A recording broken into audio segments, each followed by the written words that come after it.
I just kind of pull the backing down, probably about 5-6 inches. And then I just pinch it like this. You get it on a table, and so it's nice and flush. So you can put it right there. And another thing is, I don't know if you can see anything, but there's a little dot right there and a little dot right there that indicates the corners of the doors. So I'm going to line that up and then tack it on. So again, there's a little dots right there and a little dot right there. And I'm going to be lining it up with the edge. I can kind of feel it. I'm just barely tacking it on here and right about there. And so I'm just kind of tacking on just the top. This is the 1-inch top right there. So I make sure it's nice and level. And I can kind of feel where the edges are at. And this is what I call dry install. You can kind of feel exactly where the edges are at. Make sure the bottom goes on there. It's about a 1/2 inch bleed on the bottom. And it's about, what I did on this one, I just did a 1-inch bleed, because what I'm going to do is I'm going to wrap around this 1/4 inch little strip right here. This door has kind of a weird beveled edge, so I'm just going to wrap it right about here. So this is it right there. Every order you get, again, you get a free squeegee and a free knife. So try to make it as easy as possible for you guys to install this. Now, on the squeegee, there is arrows. If I can do it.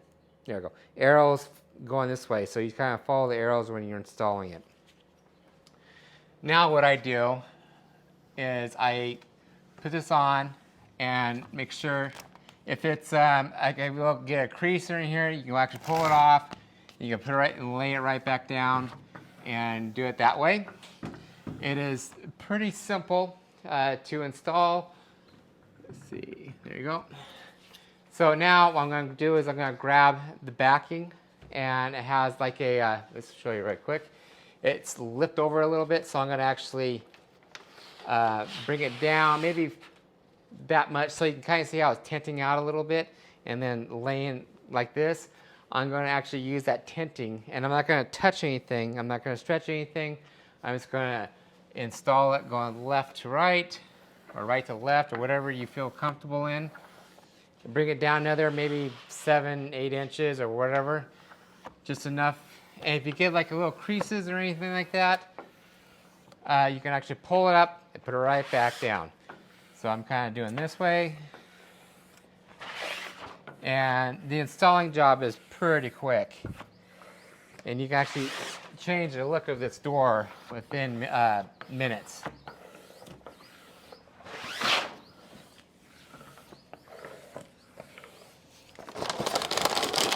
So when you get closer to the bottom, I usually like rolling it up a little bit so it's not all, in the way.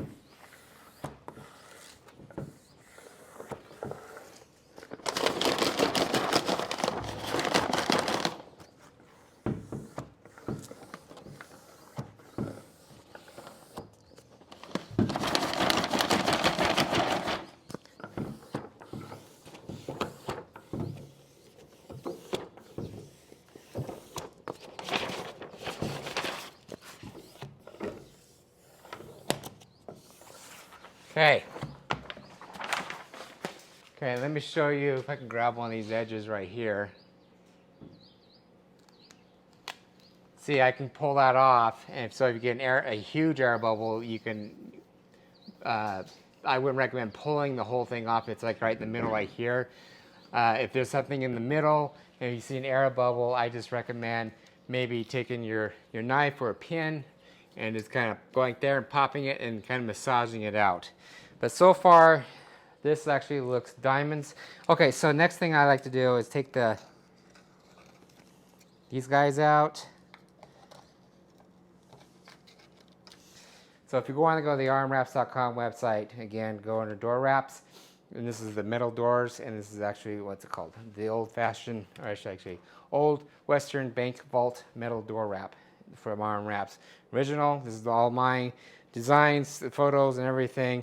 The quality is superb. This is the next level that I'm getting into is taking my own photos, but actually getting it best as I can get it to make it realistic as possible. As you can see, it looks pretty realistic. So stay tuned. We got more projects and products coming your way. If you got any comments, questions, or concerns, let us know. Devin or Randy will take care of you. If you ever want to get a hold of us, 208-696-1180, info@rmwraps.com. Other than that, come back, check out more stuff. You'll see me in the next video.